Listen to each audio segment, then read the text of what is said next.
At the cusp of my 60s, life took a dramatic turn when my ex-wife, Bella, reappeared with a shocking revelation that would challenge the very foundation of my peaceful existence. Was it a chance for redemption, or a ploy to unravel the past? I, 59, was cheated on in divorce by my ex-wife Bella, 49. We were married for 12 years and had 2 children who are now 14 and 11 years old. Bella was my second wife. My first marriage was to my school sweetheart, whom I lost in an accident. Yes, my love life has been difficult. There were several dark periods in my life, but entering my 60s with thankfulness and grace, I was able to glide through it all. Following the death of my first wife, I started a small real estate firm. I was devastated. I had no children with her, so I had nothing to hang on to in life. I was in my early 40s back then. I don't know what to do with my life. I would not have stopped drinking and stuff like that. Then I met Bella in a pub. She was dealing with heartbreak with a college friend and we clicked. I will not lie. I was pathetic. I needed a shoulder to cry on, and I quickly became emotionally attached to Bella. We dated for a year before she proposed to me for marriage. I'm not sure if I was ready for marriage, but Bella wanted a commitment, so I gave in. Without thinking too much. She was in her early 30s and looking to settle down. In actuality, she split up with her friend due to commitment difficulties. They were friends with benefits. She felt feelings for him, but he did not return them. After years of physical intimacy, she gave up and moved on. So when she made it clear to me that she wanted marriage or nothing, I couldn't risk losing her. He married in a closed ceremony. I'm not sure if I was a loser, but at the time it seemed reasonable. To be honest, I do not regret it. I had a lovely life with Bella, and I had many fewer children. And despite the fact that we had 2 beautiful children together, we had a secure marriage. With 2 children for 12 years until a friend, a fair partner, entered our lives. Bella went back to him and divorced me. I kept custody of the children and have since centered my life on them. The reason I'm writing is because Bella appeared unexpectedly last week and now wants to be a part of her life. When I saw her standing at the door, I didn't recognize her. She appeared pale and sad, with big red eyes, as if she hadn't slept in a while. She broke down when she saw me. I allowed her in. Actually, I assumed something dreadful had occurred to a fair partner. When I asked whether everything was okay, she hugged me and burst into tears. She repeatedly apologized for leaving me. When she calmed down, the kids had gone to summer camp, and I was alone at home. She told me that a fair partner had abandoned her and returned to his home nation in southern Europe. He just left a note saying, "I'm sorry. I can't marry you. I have a wife and children at home." It was heartbreaking. He had been living a double life, exploiting Bella's emotions. He kept her hanging for 4 years, did not marry her, and then abandoned her. I'm not sure whether I should be happy or sad about the whole situation.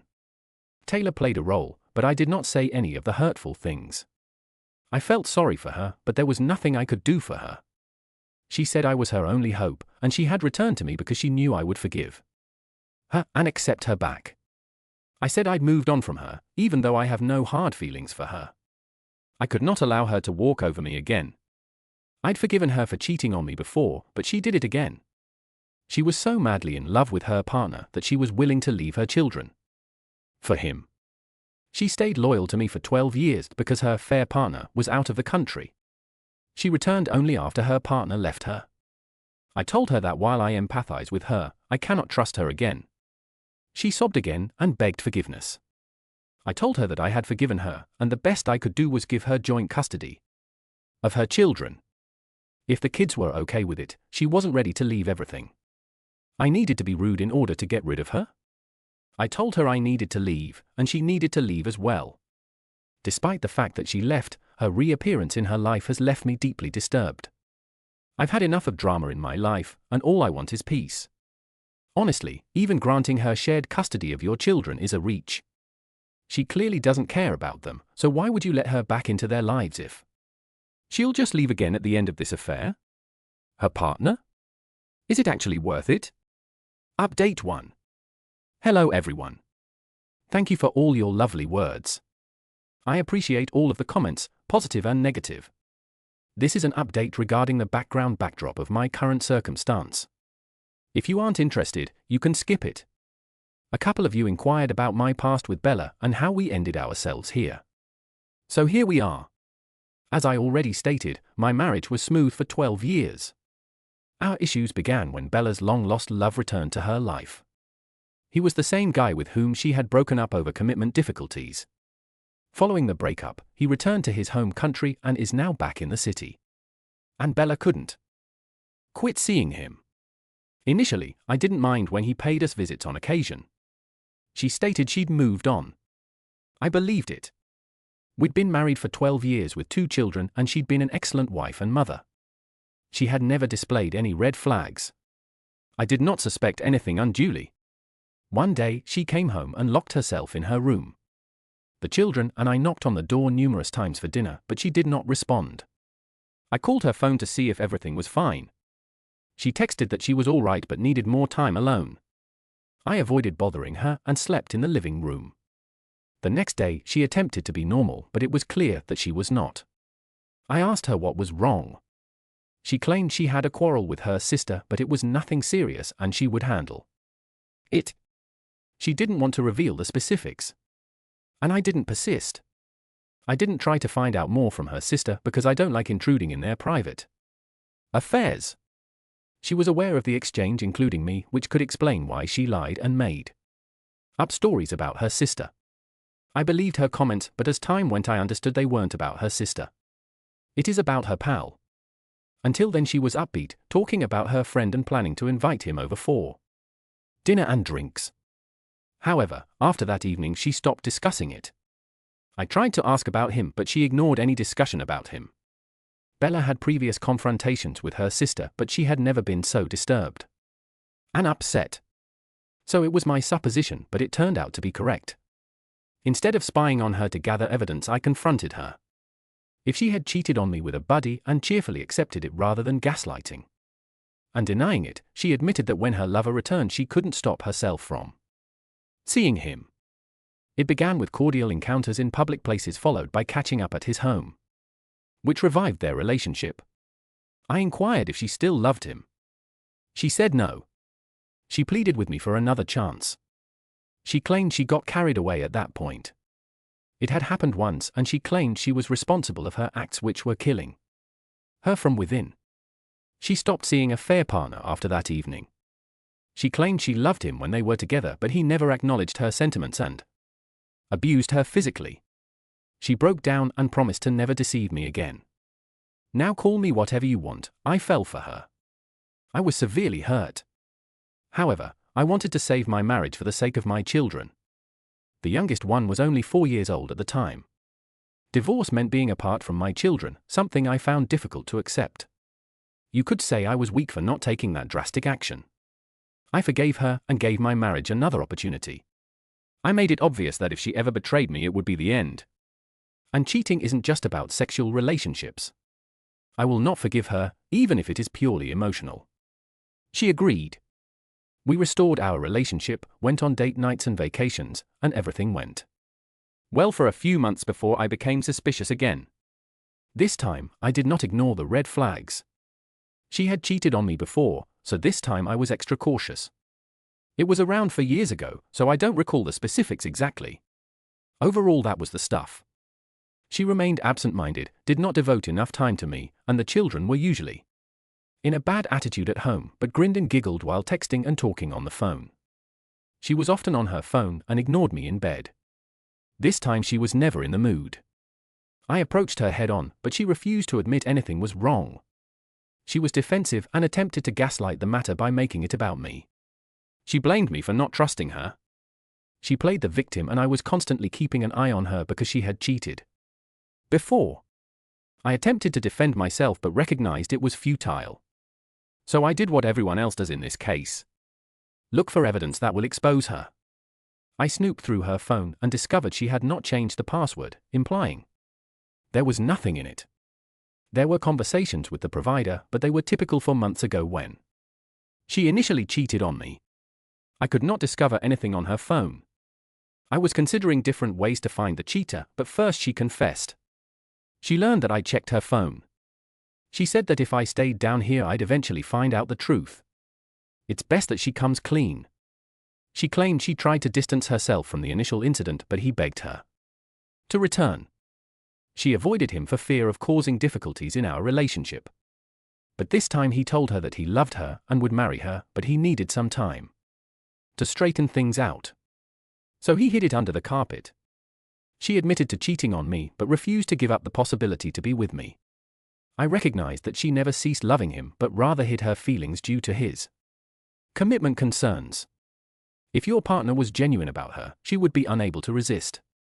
She requested a divorce, and I sought custody of my children. I suspected she intended to get rid of the children since she consented right away and asked to meet with them on a weekly basis. I nodded, but she needed to break the news to the kids, and she may use whatever rationale she wished, but it should not cast me in a negative light. She informed the children that we were divorcing because we had fallen out of love. It was hard for them. We went through many tears and begs from the kids to reunite. Their cries made me bitter toward her, but I soon realized that even if she changed her mind about divorce, I couldn't forgive her this time. Divorce was the greatest option for us. I promised the children I would be a good father. They had no question about that. I have always been an involved mom, not like the one who simply turns up. It was not difficult for me to begin my full-time role as a single parent. Children missed their mother. Our divorce was amicable. I was hurt, but didn't hold a grudge. Call me a coward. Perhaps I acted immature due to my age, but I let her go. Then months were extremely difficult, especially with the younger one. I took them on several vacations, trips, and picnics. I tried everything to keep them happy. Bella used to visit them once a week, but she eventually moved to Alabama with her partner. By then the children had moved on, as had I. Over the last 4 years, the children have developed kindness, resilience, and emotional strength. Bella used to call them after leaving here. Initially, the children hung up on her and despised her, but over time they became forgiving and understanding. They are now friendly with her. In terms of the current situation, when my children returned from summer camp and learned about their mother, they felt less sorry for her. They were alike. She chose it for herself. These young generation kids freaked out when I told them about my proposal for joint custody. They refused to visit her or live with her. I calmed them down, but nothing would be finalized without their approval. It is ultimately their decision. They do not want to leave me, and they say Mom will abandon us again if that guy reappears. I am aware of this, correct? I am not sure what kind of charm her partner has that keeps her returning to him despite several betrayals. If she could cheat the first time without raising any red flags, she was certainly capable of doing so again. She had clearly been obsessed with this guy for a long time, and while he was out of sight, he was certainly not out of mind. After discovering that your partner is cheating, it seems only fair to be able to ask questions and appear suspicious. A cheater who becomes defensive when asked random questions is only doing so to hide something. Also, provide an update. I realize I need thick skin to deal with Bella. For those who suggested that I am a simp, I am not sure what that means, but I am definitely an old school guy. Remember, I am 59. We don't hunt down women and scorch them down. If they stop loving us, we let her go. However, this doesn't mean we let them walk all over us. We draw that line to no bad feelings for negative comments. But yeah, just wanted to clarify things on behalf of all the old school men. So Bella came back again. This time the kids were at home. They flipped out on seeing her. I asked them to be well behaved. They spoke to her for some time and then pushed off to their room. Bella asked me if I had given a thought about reconciliation.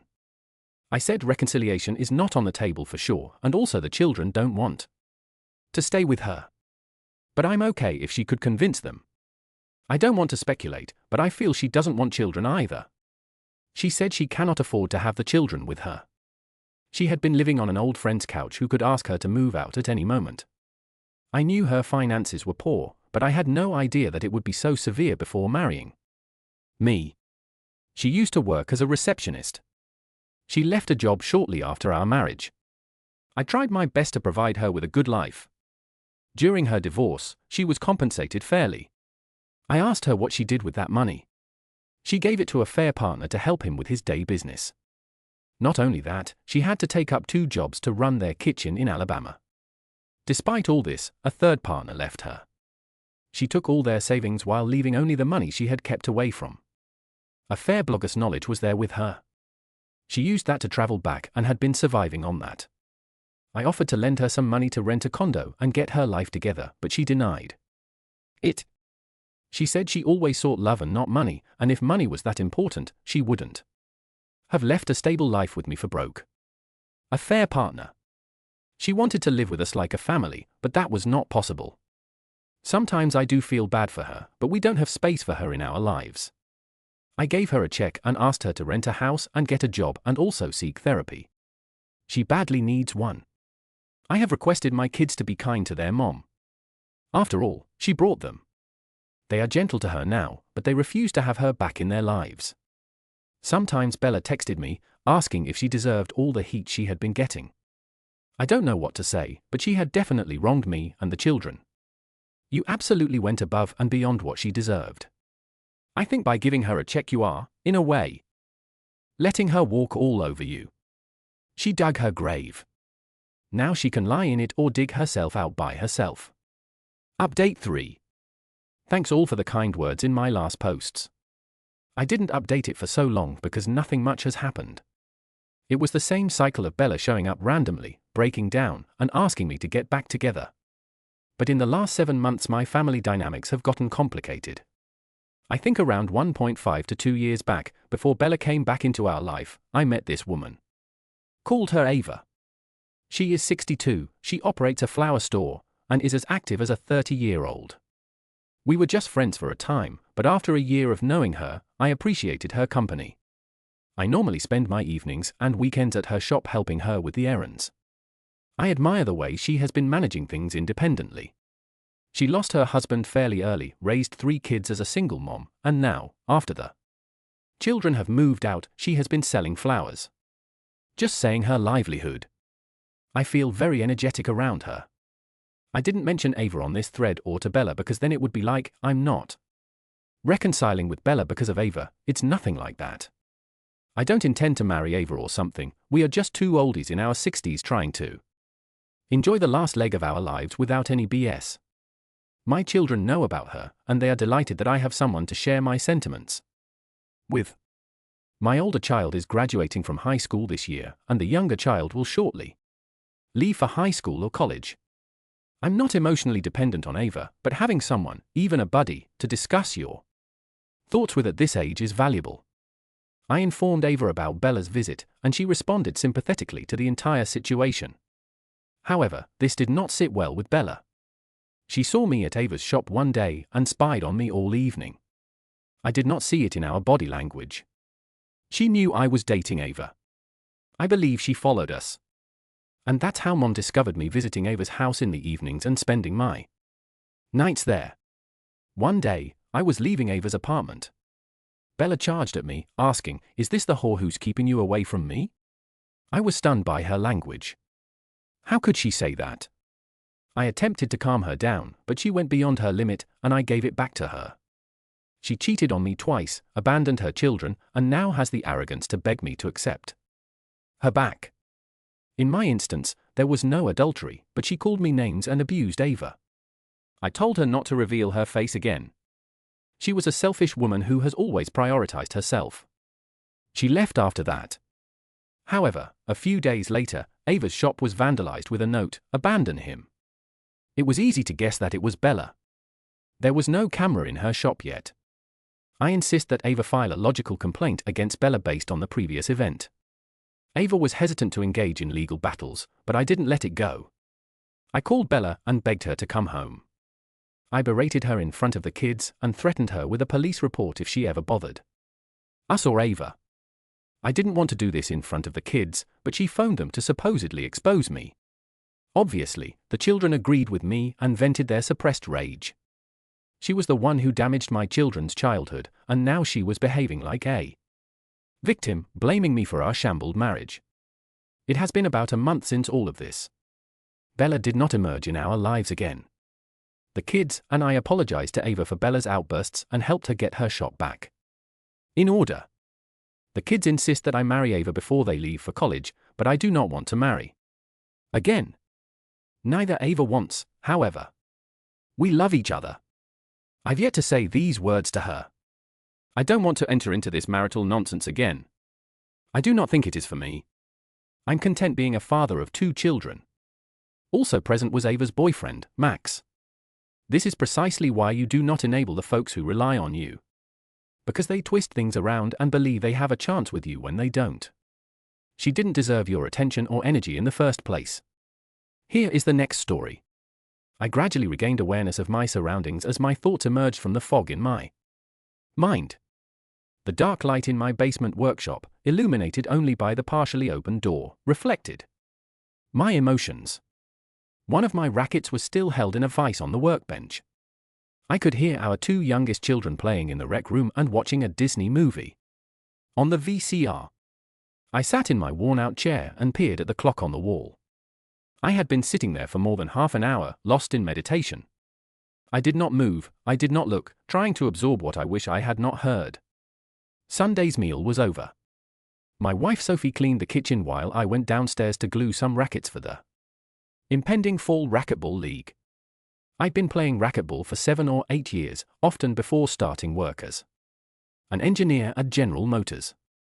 I also participated in at least 1 evening league per season. I was thrilled to have improved enough to compete in the age category and frequently finished first in local events. Playing racquetball helps me keep my weight at around 200 pounds. At 62, our 7-year-old daughter Lily accompanied me into the gaming room to watch her favorite movie with 4-year-old Grace coming along. Ali always wanted to be where Lily was, unfortunately Lily didn't mind. I dreaded the day when things would change. As Lily grew up, our 9-year-old son Noah was aware of his role as the oldest kid and frequently played alone in his room with model airplanes and cars. Noah resembled me and several members of the Robinson family, with brown hair, hazel eyes, a strong chin, and a prominent but not too huge nose. Lily had Sophie's red hair and beautiful features, whilst Ali's blonde hair appeared to blend characteristics from both of us. I finished the handles on the 3 rackets in my workout bag and saw that a couple of strings needed to be tightened. Lily's law predicted that a string will break in a league game at least once a week. I checked on the girls who were still watching Lady and the Tramp and decided to go upstairs. As I climbed the stairs, I could hear Sophie conversing on the phone. I considered surprise her to create the tone for later, even though we had already shared a morning snuggle. I looked through the door crack to see her. She still looked stunning after 3 children and 10 years of marriage. We were able to find time for ourselves several times per week thanks to regular exercise and a healthy diet. As I opened the door wider, I heard her say, "The schedule is Tuesday and Thursday from 9 to 3. There was a pause then. "Yes, I can talk. Ethan is in the basement with the girls right now." Another pause. "Why?" "Yeah, I agree, Debbie. I've been thinking about it a lot recently, this upcoming weekend. I do not think we have anything planned. I could probably do it." Sophie was talking with her friend and boss, Chloe, about another weekend shopping trip. I pushed the door open further and was about to surprise her when I heard Sophie laugh. "What the hell was that?" I thought. She giggled again while listening to Debbie. I hadn't heard Sophie giggle like that since our honeymoon. Then she spoke quietly. "Sure, I'd like to try it again before the work is done." I felt dizzy because it reminded me of a conversation I overheard in a bar months before. I sank down on the basement step before slowly closing the door behind me. Sophie continued to laugh and whisper into the phone. I could only understand a few words. "Last time I was on a roll." "I understand. I understand." "Yeah. Both of you inform Lucas." "I cannot wait." I stood in the dark stairwell as she concluded the conversation. I suddenly didn't want her to know I was there, so I turned quietly, walked back down the stairs and collapsed into my chair. Reflecting on the conversation, I remembered it happened last spring after one of the last Wednesday night racquetball league games. Afterward we went to a bar for beers, a monthly ritual. After an hour, only James, Ryan, and I remained. John and Craig were best friends and had joined the Oak Park YA a few years before. John liked beer while Craig, a recovering heavy drinker, stuck to soft drinks. Craig's drunkenness had strained his marriage since he couldn't handle even a couple of beers. Despite this, he enjoyed the bar atmosphere and joined us whenever he could. Both were married. John had 2 kids. Craig one. After discussing the matches, the conversation inevitably turned to women. After many bar nights with them, I realized they weren't looking to cheat, but often took an unusual interest in my marriage, making me uncomfortable. That night, Craig teased John about his wife Mary, insisting he have a personal surgery. Thinking he meant a vasectomy. I mentioned Sophie wanted me to get one too, but we hadn't agreed yet. Craig, smirking, clarified. No, she wants him to remove the wart, laughing heartily. Confused? I asked. What are you talking about? John blushed and explained he had a word that had grown over the years, scaring his wife.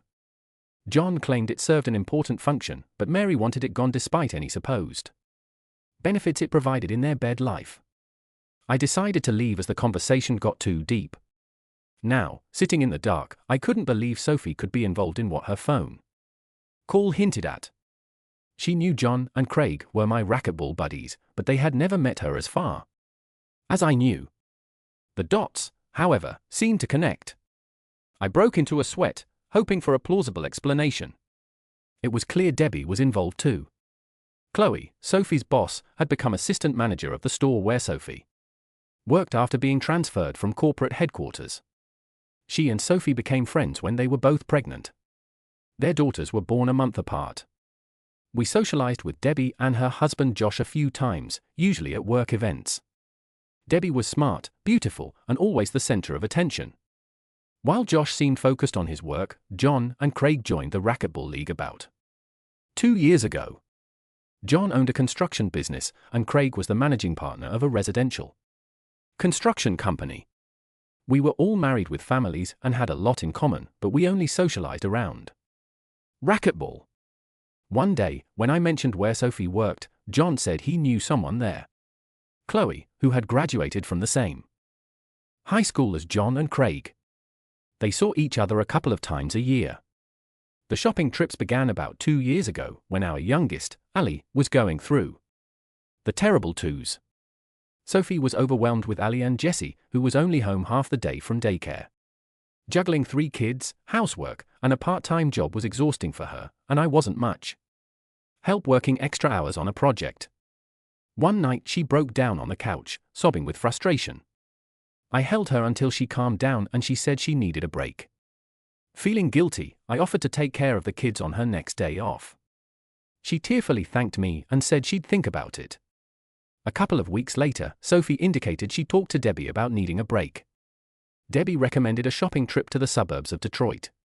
Despite my doubts, I consented. So on my next free weekend, Sophie and Debbie left on Saturday morning.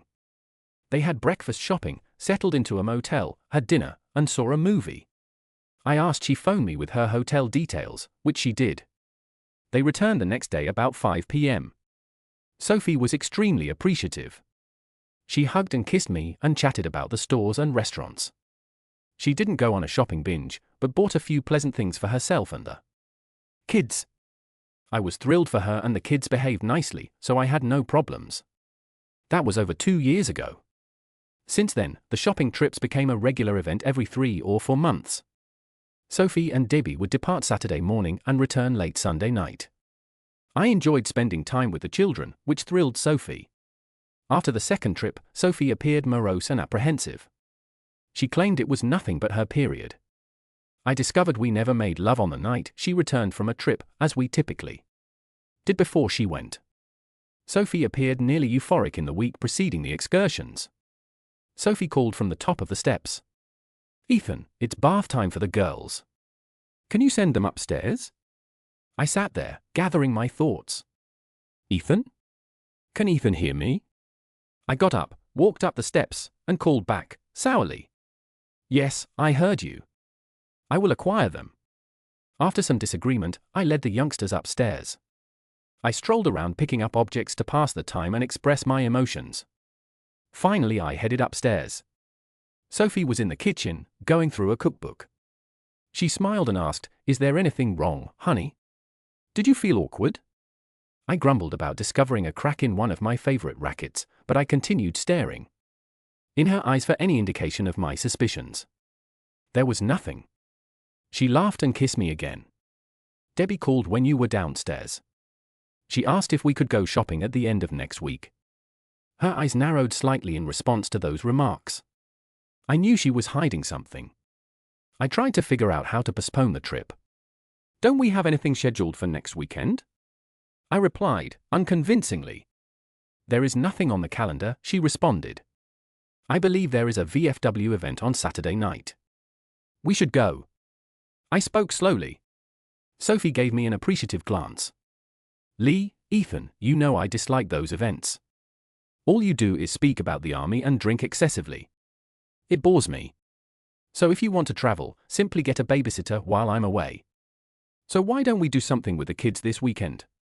Cedar Point will remain open for a few more weeks, and we have yet to take Ellie. She is old enough to enjoy it," I said, grabbing for straws. Sophie scowled and her face flushed, a rare display of her rage. "We just brought the kids to Mackinac Island over Labor Day weekend. That was only a few weeks ago. What has gotten into you, Ethan? You have never objected to my buying before." "I'm annoyed," I said. "Never mind. I just figured we could do something together.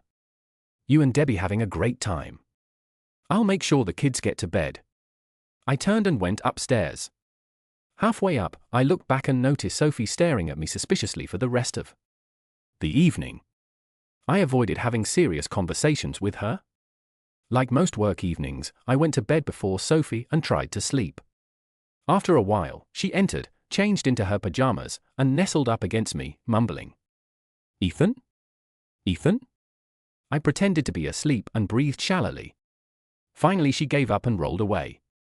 Once she was asleep, I lay awake staring at the ceiling, trying to organize my thoughts. I pondered on my upbringing in a typical middle-class family less than 20 miles from where we currently live. My best friend was Noah, also known as Jace. We had been inseparable since 4th grade, spent nights at each other's houses, playing sports and dating ladies together. Even though I was not an extraordinary student, I usually received higher grades. In high school, I discovered drafting and determined to be an engineer. I attended a nearby junior college for engineering technology and commuted from home. Noah wasn't sure what he wanted to do, so he attended general education courses. We both received deferments from the military draft at the end of my first year. I received a DUI and spent all of my savings on fines, losing my driver's license for a year.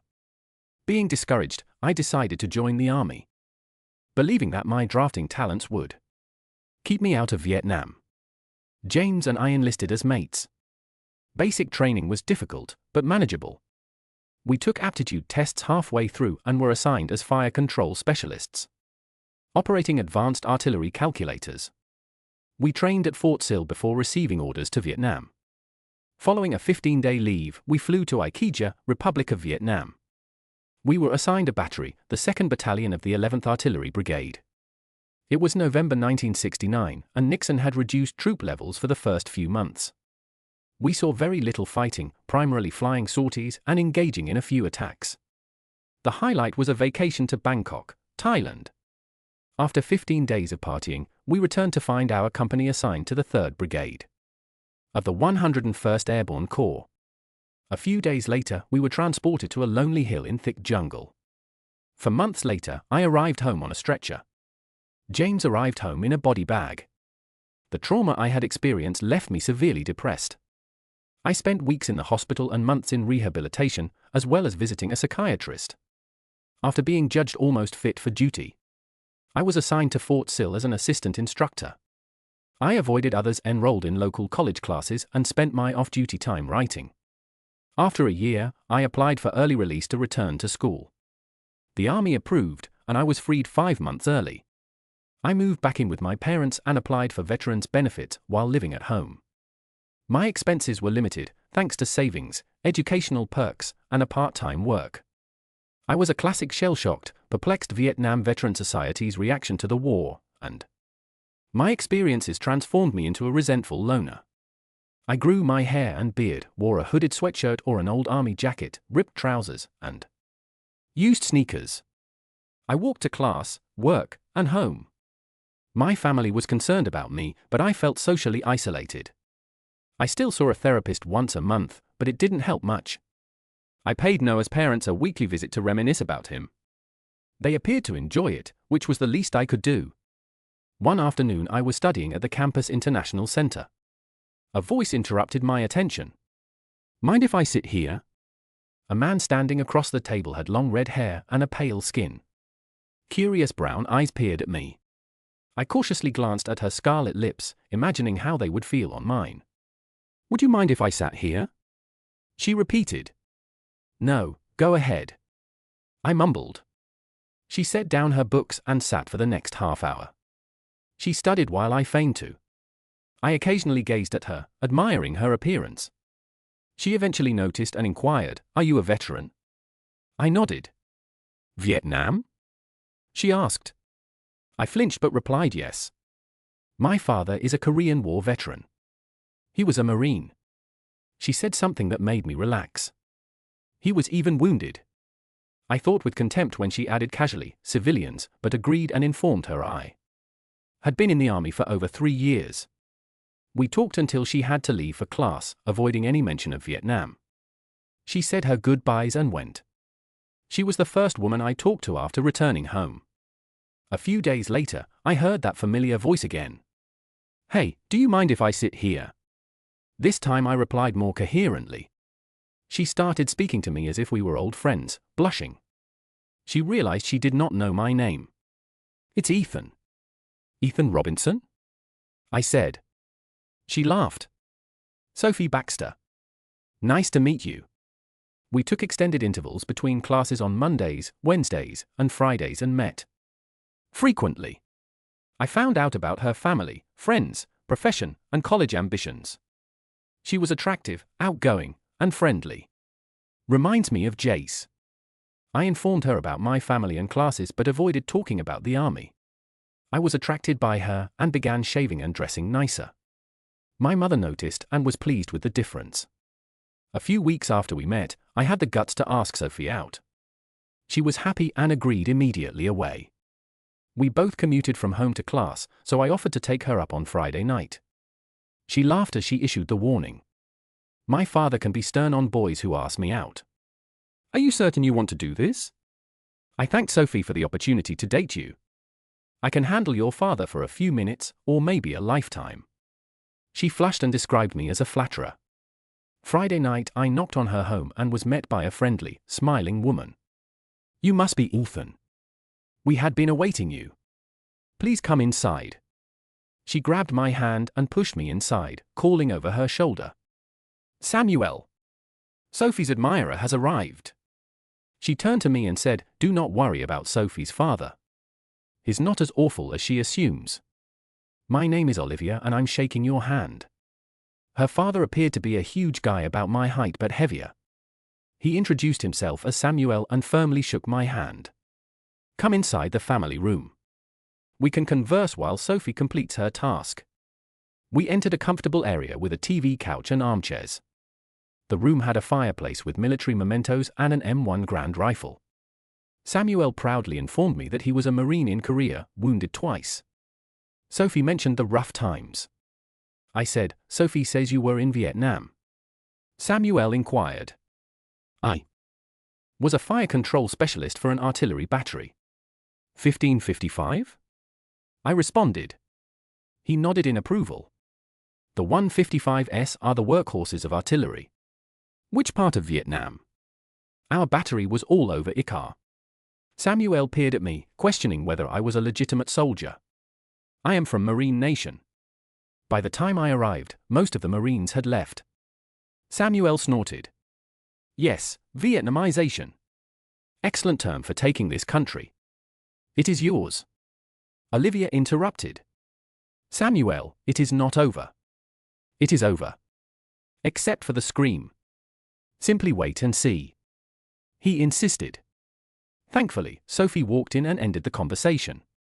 We talked briefly about school and our plans before leaving. That night, we went to dinner and a movie.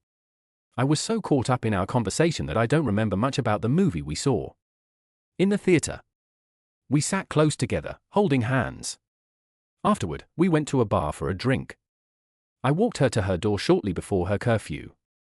I stood awkwardly, wanting to kiss her but afraid it would ruin the night. She wrapped her arms around my neck, looked into my eyes and whispered, "Thank you, Ethan, for a fantastic evening." I realized I was in love with her. I placed my hands on her waist and kissed her softly. From that day forward, we cuddled like this, frequently looking into each other's eyes and hiding nothing. She reluctantly pulled away and went inside. The next day, I called Sophie and we spoke for an hour.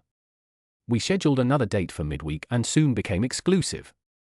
A few weeks later, I informed her that I had booked a motel room for Saturday. She blushed, smiled and nodded. That evening was perfect. There were a few awkward moments when she saw my Vietnam-related scars, but I assured her that I was fine. I whispered to Sophie, "I love you. You probably don't want to hear it, but I can't avoid it." She smiled as she looked at me through tears. "I love you, Ethan. I never imagined it could be like this. I want to be like this forever." I laughed and kissed her nose. I'm not sure about forever, but I definitely want to do this again and again. She laughed, then moaned as I entered her. "God, Ethan, whatever you want." For the first time since losing Jace, I felt at ease and hopeful about the future. By the time we left the motel in the early morning, we knew we wanted to be together for life. We talked about marriage, children, and our future. Sophie was graduating a year before me, so she would work until I graduated, then we'd marry. I planned to rent an apartment so we could be together. A week later, I introduced Sophie to my parents. My dad, Dave, worked at GM, and my mom, Donna, was a part-time teacher's aide. They loved Sophie for herself and for how she brought me out of my shell. I was happier and couldn't stop smiling. My therapist even told me to stop coming because I was doing so well. Sophie's father, Samuel, was wary of me, especially when we talked about living together before marriage. Things changed when Samuel and Olivia invited us to dinner. Samuel and I talked while the women were in the kitchen. He asked about my scars from Vietnam, and I reluctantly told him I had been at Phi Base Ripcord in the summer of '70. Samuel, a Marine, knew of Ripcord, and his attitude toward me softened. From that moment, he treated me like the son he never had. Sophie graduated with honors and got a job as an assistant buyer at a retail store. She spent a lot of time with me at my apartment. I graduated on time and got a job at GM as a draftsman. 2 months later, we were married. With both of us working, we bought a small house with room to expand. A year later, our son, Noah, was born, named after my best friend. 2 years later, we had Jesse, and 3 years after that, Grace was born. Having Noah was special, but the girls wrapped me around their little fingers. Sophie cut back to part-time work when Noah was born, planning to return full-time once all the kids were in school. Her hours varied between 12 and 20 hours a week, which suited her because she got a large employee discount helping keep the kids clothed. Since starting work, my role evolved from translating part designs into programs for automated manufacturing to being part of the first computer-aided design systems. When Ali was born, life was good. We had money, 2 cars, and a nice house. We expanded the house and took family vacations every year. Sophie and I sent the kids to their grandparents twice a year for our own weekends together. Our marriage seemed strong, filled with love and affection. I often told Sophie how lucky I felt. But now I wasn't so sure. Sleep eluded me, and I barely managed a couple of hours each night.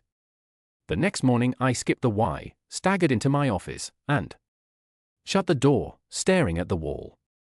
I needed a plan to figure out what was going on. Should I ask Sophie directly? Would she tell me the truth if she was hiding something? I doodled on my notepad, planning my next steps, but felt lost when considering the worst-case scenario. I loved Sophie and my children, and the thought of losing them terrified me. For the next few days, I was a zombie at work and home. Sophie didn't notice until Jess asked about my strange behavior. I blamed it on a work project. By Tuesday, I returned to my routine, playing racquetball before work with John and Craig, realizing they were always together. I suspected both were involved in something. In the locker room, John laughed and Craig smirked as if sharing a joke. For the first time, I saw them as adversaries. We played a few pickup games and exchanged small talk. On Wednesday, I decided to check on John and Craig. I called John's wife, saying I was from his racquetball league and wanted to see if he could play on Saturday. She said he was going to a business conference in Detroit and would return on Sunday. My heart sank. I called Craig's house and got the same answer from his wife. It was true, the four of them had hooked up. How far it went didn't matter. It was too far. I was angry and a voice in my head urged me to act. Friday night, I visited my parents. They were planning to spend the winter in Florida and renovating their house. I needed to talk to them, so we sat at the kitchen table. Finally, I sighed and said, "I think Sophie is cheating on me." Tears streamed down my face as I sobbed. It was the first time I'd said it out loud. Mom and Dad were shocked. "No, this can't be happening." "Not Sophie. She wouldn't do that to you," whispered Mom. "Son, why do you think that?" As Dad quietly, I recounted everything I overheard and learned. Mom cried quietly, shaking her head. Dad hugged her tightly. "What do you want from us, Ethan?" Dad asked. "I need to know for sure. Can you pick up the kids tomorrow and keep them until Sunday?" I pleaded. Dad nodded. "Sure, Ethan, but I hope this is all a misunderstanding." "I hope so too. But it's hard to see how it could be." I left, and when I got home, Sophie was finishing dinner. She turned, hugged me, and kissed me. "The kids are in the rec room. Dinner will be ready in 20 minutes, she said cheerfully. She seemed excited about the weekend. I hesitantly said, "Honey, we haven't made love since last weekend. How about we put the kids to bed early tonight?" Sophie stepped back, her smile becoming forced. "Ethan, I'd love to, but I got my period early today," she said. I replied, "Sure, I understand." She stroked my cheek and said, "Once my period is over, I'll explain everything, I promise." "Okay," I tried not to break free from her arms. "Yeah, then it's a date," I mumbled. She hugged me and went back to making dinner. Her periods had always been regular. I realized she was saving herself for her date. Anger and the urge to act grew stronger. The next day, we followed our usual Saturday routine. The older kids cleaned their rooms, then watched cartoons. I fiddled in the garage until it was time for Sophie to leave. She came downstairs with her suitcase, yelling at the kids to behave. Ali behind her yelled, "Buy me something, Mommy." Sophie hugged and kissed Ali. "I will, sweetie, be good for Daddy." She kissed me and said, "I have to go. I need to pick up Debbie. Don't forget to call me when you get to the hotel." "Which one?" "The Red Roof Inn in Rochester Hills." "Bye," she said and left. I watched her drive away, then went back inside and told Noah and Jessie to pack a bag. We were going to Grandma and Grandpa's. They packed with some fussing and I helped Ali gather her things. Mom and Dad were waiting when we arrived. As I left, Dad gave me a concerned look. "Good luck, Ethan." "I hope you're wrong." "Me too, Dad." "Thanks. I'll call you in the morning." I headed home, stopping at Avis to transfer cars. I didn't want mine to be recognized. A couple of hours later, I was still sitting in the kitchen when the phone rang. It was after 1 p.m. I picked it up. "Is that you, Ethan?" Sophie asked. "Yeah, it's me." I was disturbed by the interruption, though. I had been expecting it. I was thinking about Noah, Jessie, and Ali. My #1 priority currently. "Is everything okay?" "Everything's fine. Perfectly fine." "Is everything right with you?" I asked cynically. "We are okay." We stopped for lunch. We are staying in room 168, number 555-645-0168. We exchanged small talk for a few minutes before she spoke. "Debbie is waving to me. I have to go. We are spending the afternoon at Meadowbrook Village Shopping Center. See you tomorrow." She hung up before I could say goodbye. She didn't even say she loved me this morning before leaving. I contacted the Red Roof Inn and inquired whether Sophie Robinson had checked in. They agreed and offered to link me, but I declined. Then I inquired whether James was registered. They replied sure, but he had not arrived yet. I hung up, attempting to control my wrath. I went into the workshop and unlocked the weapon cabinet. I looked at my father's antique 16-gauge rifle, a Winchester Model 73 rifle, and an old machine weapon handle. I purchased the Winchester in high school. I couldn't stand hunting after Vietnam. I realized that if I took my weapon, I might not see my children again. Instead, I discovered an antique crowbar knife I purchased in Bangkok. I strapped it to my calf and gathered some supplies. At 2 a.m., I started the 90-mile drive to Rochester Hills. I arrived at the Red Roof Inn and Park near room 168. I waited since I didn't see Sophie's automobile. At 5 a.m., I noticed a red pickup truck. I recognized John and Craig, who exited laughing and talking before entering the room adjacent to Sophie's. After 45 minutes, they headed to Tucker's pub. I followed them and noticed Sophie's car parked there. I chose not to enter the small bar to avoid being recognized. I parked in the street and waited. At 9 a.m., the four of them exited the pub smiling and holding hands. I returned to the hotel and parked so that I could see both the front door and John's truck. They arrived shortly thereafter and stood in front of room 168, conversing and laughing. John flipped the coin and Craig kissed Sophie. Debbie dragged John into the other room. The two couples holding hands went to separate rooms. Stunned, I recognized what was happening. This was not the first time. A 10-year marriage and family were devastated. The voice in my head yelled, "Do something, anything, but what should I do now?" I believed I had the answer. At the very least, knowing that I tried would let me sleep easier. Then John emerged from Debbie's room wearing boxers and a t-shirt, holding a beer. I realized I'd been staring at their door for more than an hour. John checked to see if anyone was looking before knocking on Sophie's door.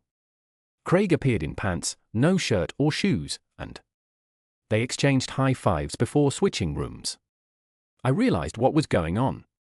A voice yelled in my thoughts, "Do something, idiot."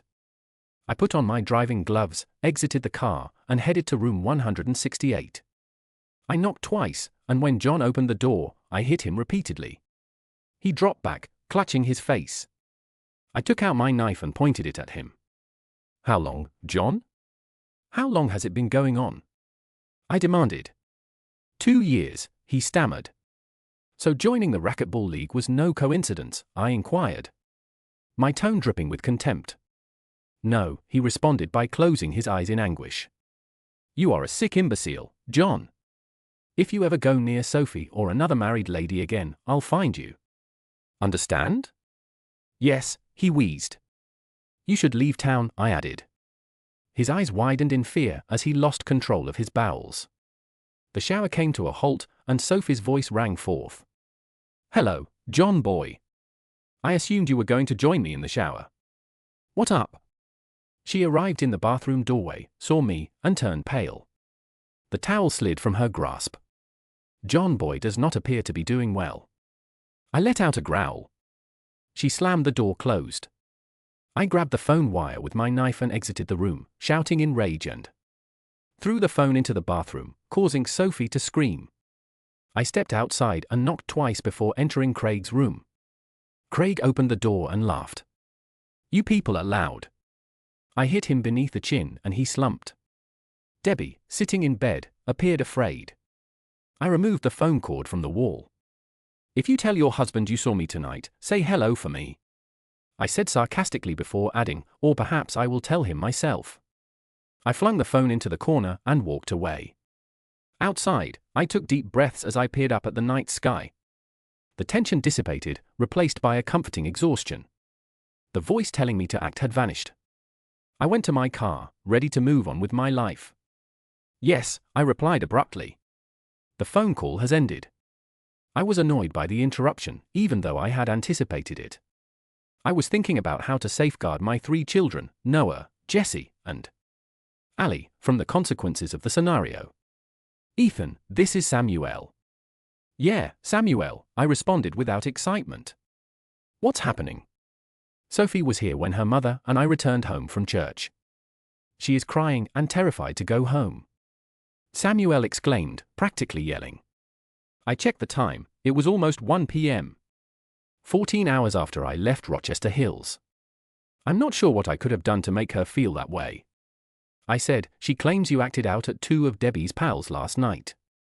Hurt them badly. They're fortunate I didn't eliminate them.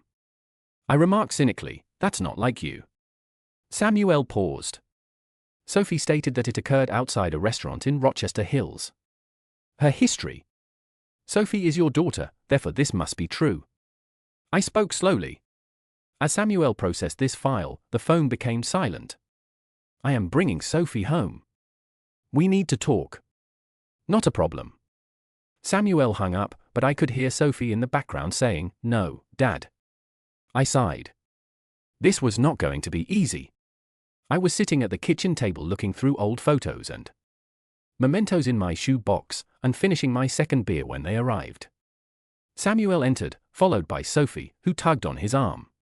Please, Dad, let us work things out. Ethan and I need some alone time. Sophie's eyes were red and puffy. She was trembling. She didn't meet my gaze, instead holding her father's hand and guiding him back to the door. But Samuel wouldn't move. He sat at the table staring at me and then at the knife which was lying next to my beer. Okay, Ethan, what is going on? Samuel requested that his voice be firm. I mocked Sophie. Yes, Sophie, tell your father what is going on. Ethan, shut up. You and I can work it out. She spoke fiercely, her eyes pleading.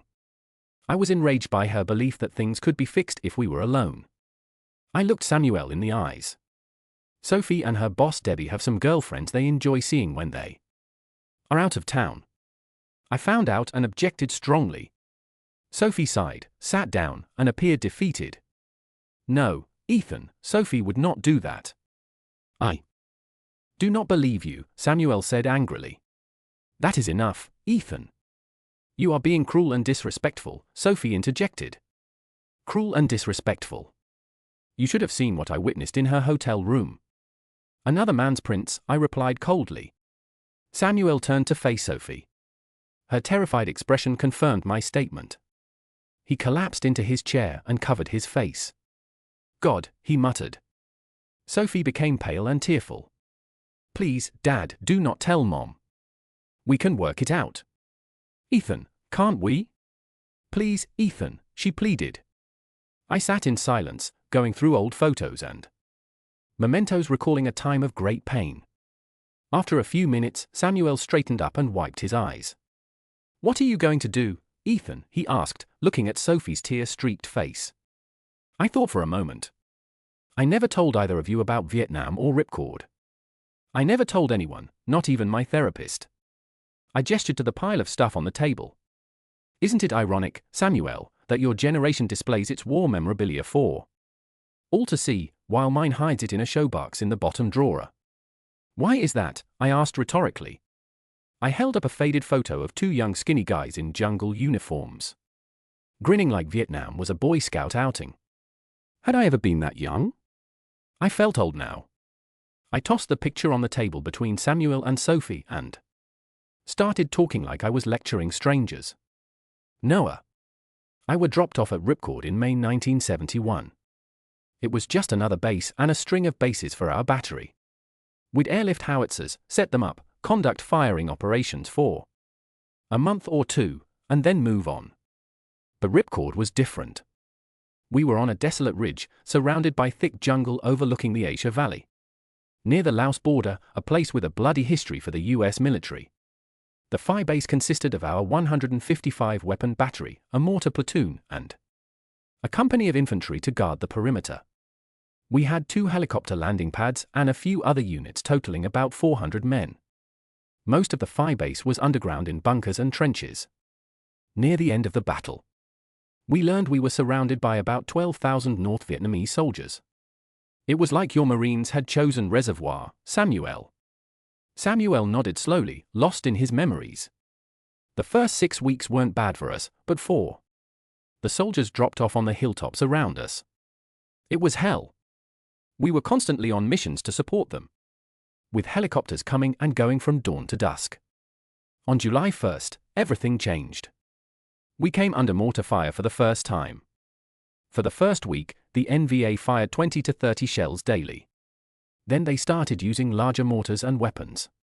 Because of the wind and noise, we often couldn't hear the incoming artillery. One day, I was caught off guard running to the fire control bunker when a mortar explosion knocked me down.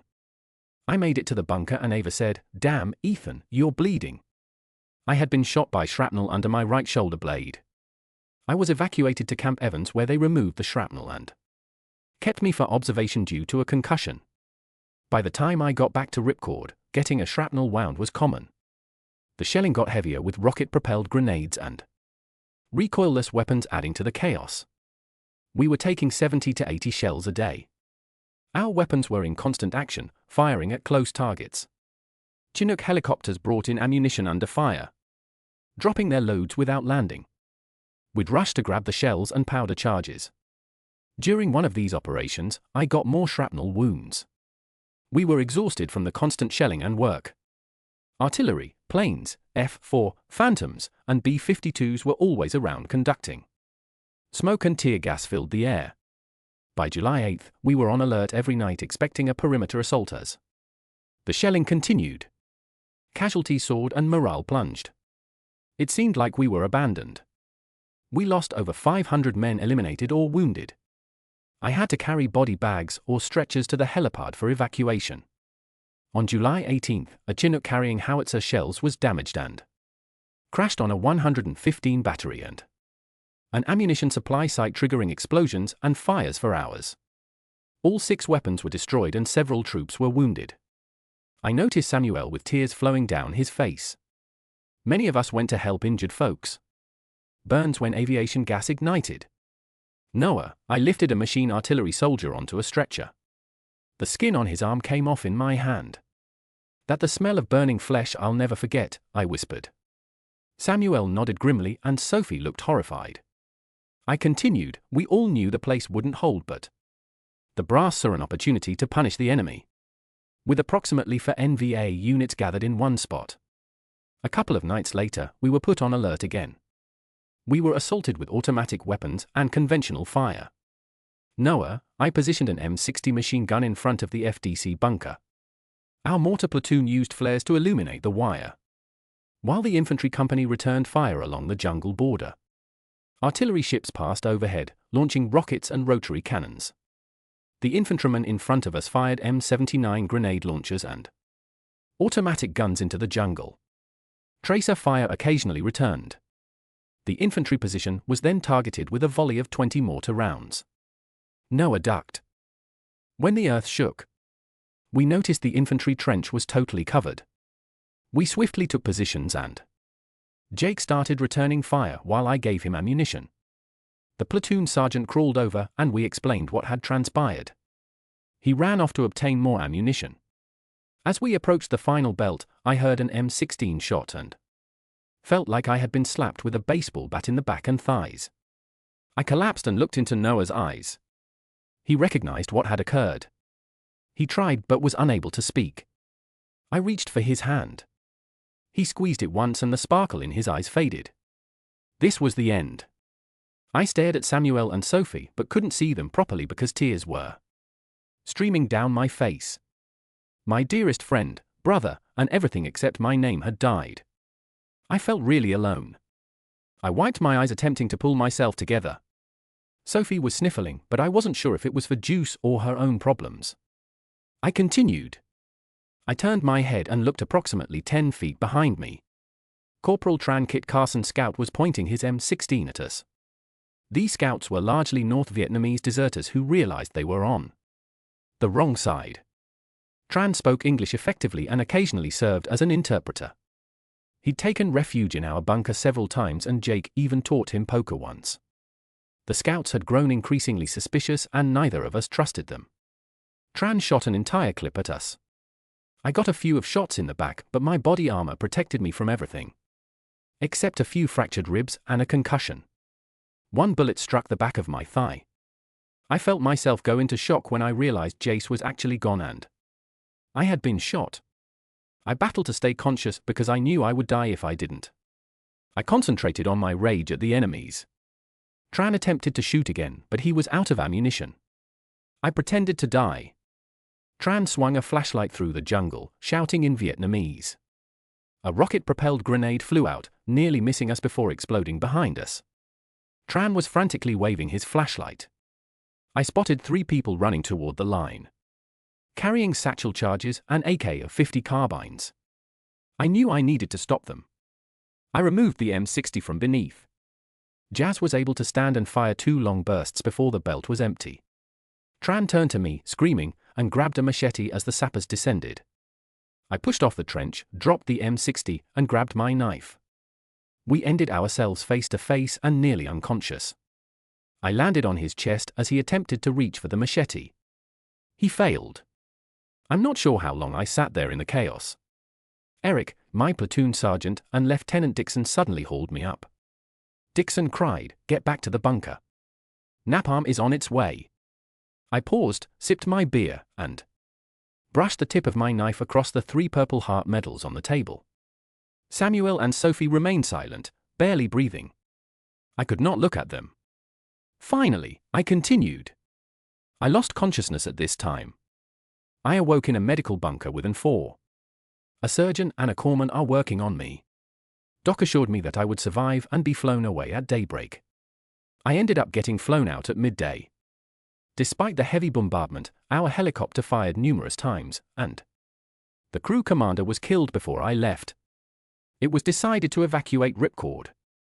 Everyone was evacuated on the 21st, and the building was bombed. It wasn't important to me anymore. After 24 hours, I was on a plane bound for a Japanese hospital. After a week, I was transported to Walter Reed for an additional month. A colonel who had never heard of Ripcord distributed medals. They handed me this one for annihilating my adversaries. I added a red, white, and blue medal with a silver star next to the Purple Hearts. The doctors provided excellent care for me. After a few months of rehabilitation, I was physically fine. But mentally, I was a mess. I experienced nightmares every night. I attended Jesus' funeral, but first met his parents before heading to Fort Sill. They wanted to hear everything about Vietnam and how John died, but never asked why I lived. But he didn't. This is the question I ask myself every day. I looked into space, pondering on that gloomy moment. I was in treatment, but felt disconnected from the world. I did the bare minimum at Fort Sill, concentrating myself in college and drawing studies instead of socializing. When I left the army, I returned to live with my parents and finished my education. Not because I cared, but because I wasn't sure what else to do. I glanced into Sophie's eyes and felt the pain and animosity from the night before. Then I met Sophie. I whispered. She hit a sob and turned aside. You returned me to the real world. You were happy, interested in everything, and attractive both inside and out. You've made me desire to live again. I fell in love with you. You rescued my life and gave me 3 beautiful children. For that, I shall be eternally thankful. We sat silently for a few minutes. Samuel eventually cleared his throat. What happens now, Ethan? I glanced at him as fatigued as Samuel. I have been betrayed twice. Both times I lost my best friend. Sophie sobbed when I said it. No, no. We sat silently with tears in our eyes. Samuel asked, quietly. Are you certain, Ethan? Do you want to toss everything away because of one mistake? Sophie stared at me with forlorn hope. I shook my head. It wasn't the only mistake I discovered last night. Sophie had been cheating on me for over 2 years, and it wasn't limited to one man. Sophie sighed, closed her eyes, and slid into her chair, her complexion whiter than before. John did not tell you, Sophie, that he admitted to everything. I looked to Samuel. Does this address your question? Samuel gently stood up, looking sadly at Sophie. You are my daughter, so I should adore you. But I have lost all respect for you, your behavior. Samuel paused, unable to find the words, and shook his head. Sophie leaned out, but he backed away. He turned to face me. Ethan, you do not deserve this. Do what you need to do, but just do not hurt her. I could not sit motionless. No, Samuel, I am past that, I said sadly. But if it helps you feel better, take it. I placed the knife back into its sheath and handed it to him. Samuel meekly received it and moved toward the door, his shoulder dropped. Probably considering how to inform Olivia. As soon as the door shut behind him, the phone rang. We sat there, not moving or looking at one another until the ringing ceased and silence fell. Finally, I mentioned that I expected the cops to come to you this morning. Not your father? Sophie flinched. Debbie and I persuaded them to fabricate a tale about being attacked outside the bar, hoping you wouldn't call their wives. I understood I was free now. They couldn't change their story, but everything continued to go apart. So where are they now? I asked. Sophie cleared her throat. They are still in the hospital. You harmed them severely. John has shattered his nose, cheekbone, and ribs. Craig had a dislocated jaw, fractured teeth, and a concussion. Do not forget their balls, Sophie. She glanced at me with fear. You caused significant damage to them. I never realized you were that harsh, Ethan. Did you need to do that? You're protecting the fools, I replied sarcastically. Before she could respond, the phone rang again. You should respond to it. It is probably for you, I said, headed for the restroom. I cleansed my face and glanced in the mirror. My eyes were red and puffy. I looked ancient and haggard. After nearly a sleepless night, I returned to the kitchen. Sophie stood there, staring at her phone. She gently hung up and fell into a chair. When I sat down, she asked, Did you have to tell Debbie's husband? Why shouldn't I share his anguish? He has already phoned John and Craig's spouses and kicked Debbie out. She will need a lawyer to visit her daughter. Sophie began crying again. She fired me. She stated it was entirely my responsibility. I laughed bitterly. Who introduced you to John and Craig? It was Debbie, right? Sophie asked. How did you know? When I told Josh this morning what you and Debbie did, he didn't believe me. Someone called me a liar. However, when I mentioned James, he changed. He became enraged and began swearing. You told me Debbie's second marriage left her estranged from her parents and sister. Josh met Sarah, Debbie's sister, while conducting an audit around a year ago. They ate dinner, and Sarah told him about Debbie's past. Debbie had cheated on Dave, her first husband, with James. Josh discovered Debbie had also been cheating on him, just as you did to me. Sophie looked at me in surprise when I uttered John's name. Josh assembled the components and threw Debbie out. And now I'm wondering how long you've been toying around with me, I replied strongly. Sophie cried. My God, Ethan, it was just John and Craig, and solely on our shopping outings. Please, believe me. I never considered anyone else until Debbie mentioned it before our first vacation. She nodded her handkerchief, alternately sobbing and pleading. Please, Ethan, I'm not sure how I got here. It feels like a nightmare. When I saw you standing there, I remained silent, simply staring at her, encouraged. She began speaking swiftly. I knew Debbie enjoyed playing around before we went shopping.